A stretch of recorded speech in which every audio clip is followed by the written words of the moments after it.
Shalom Bapak Ibu serta teman-teman yang dikasihi Tuhan. Hari ini Senin 30 September 2024 kita akan merenungkan firman Tuhan menggunakan metode pembacaan 4M yang dikeluarkan oleh Sinode Gereja Kristen Oikumene di Indonesia. Sebelumnya mari kita berdoa. Ada ungkapan syukur yang kami naikkan ke hadirat-Mu ya Bapa, sumber kebenaran, kalau hari baru masih menjadi anugerah yang Kau nyatakan dalam kehidupan kami. Hari ini sebentar kami akan merenungkan firman Tuhan lewat media YouTube ini.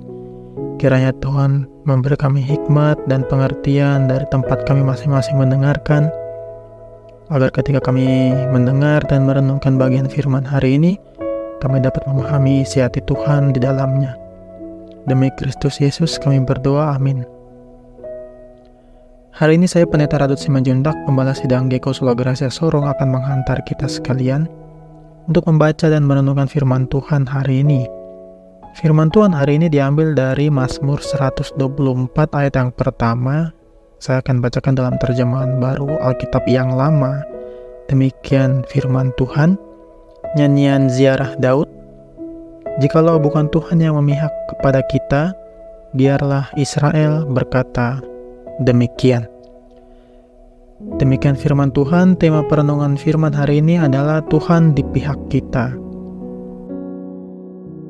Ada banyak makna ketika kita berani menyatakan Tuhan di pihak kita. Tentu itu berkaitan dengan begitu besarnya penyertaan Tuhan dalam hidup kita di masa lalu, di masa kini, dan kita imani di masa yang akan datang. Ada satu pertanyaan, jika Tuhan di pihak kita, siapa yang dapat melawan? Tentu bila kita mendapati pertanyaan ini, maka kita dengan mudah dapat menjawabnya. Jika Tuhan di pihak kita, siapa yang dapat melawan? Jawabannya tidak ada satupun. Tentu ini jawaban pasti, tetapi bagaimana pemazmur sampai pada pertanyaan ini? Sebagaimana kita tahu bersama, Mazmur 124 ini adalah bagian dari nyanyian ziarah dalam perjalanan iman bangsa Israel ketika mereka harus kembali ke Yerusalem. Pujian ini menggambarkan betapa hebat dan besarnya karya Allah yang menyertai perjalanan iman bangsa Israel ketika dari perantauan ke tanah Yerusalem. Secara genre, Mazmur 124 ini termasuk dalam Mazmur peringatan dan sekaligus Mazmur keyakinan yang berisikan ungkapan kebaikan Tuhan bagi pemazmur dan bangsa Israel. Ayat 1 dan ayat 2 yang akan kita renungkan esok diawali dengan kata jika bukan Tuhan.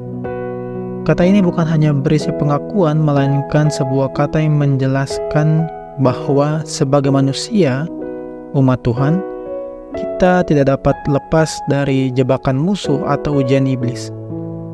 Seruan ini menjadi cukup menarik dan dalam karena pemaknaan pemazmur terkait situasi dirinya membawa pemazmur tiba pada pengakuan tidak ada yang mampu mengatasi berbagai situasi jika Allah bukan Tuhan yang berperkara. Seruan ini mengingatkan dan menyadarkan pemazmur bahwa Tuhanlah penolongnya.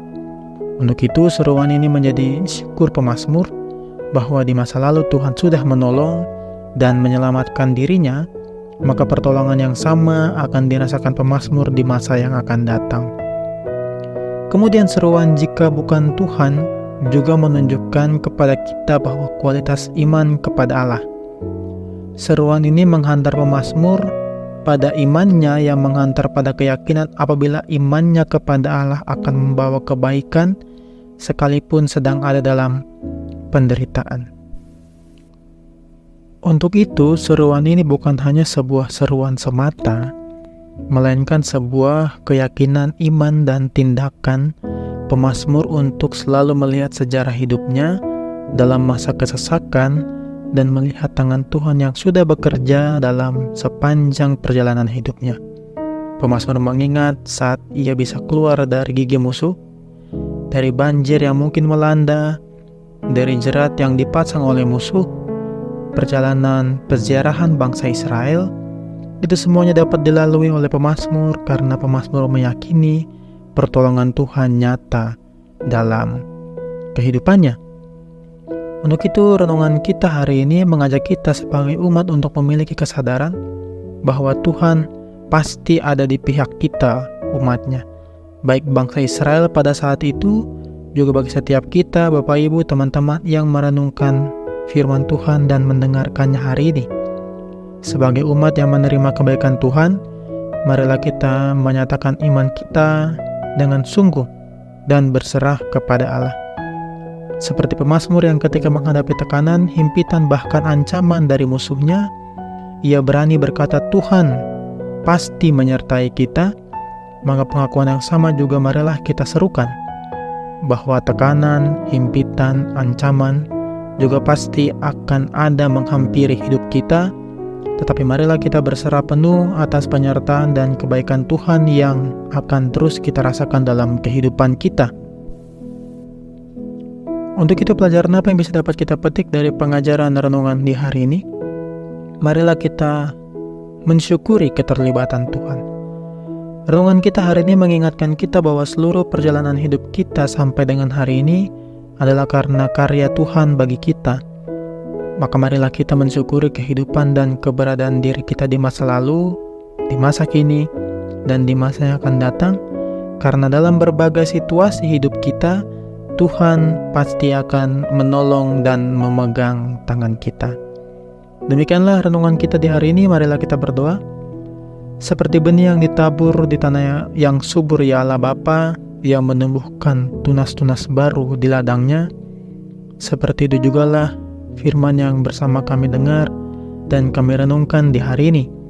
Sebagai umat-Mu, kami tentu masih banyak kekurangan akan mengerti, terlebih melakukan kebenaran firman-Mu.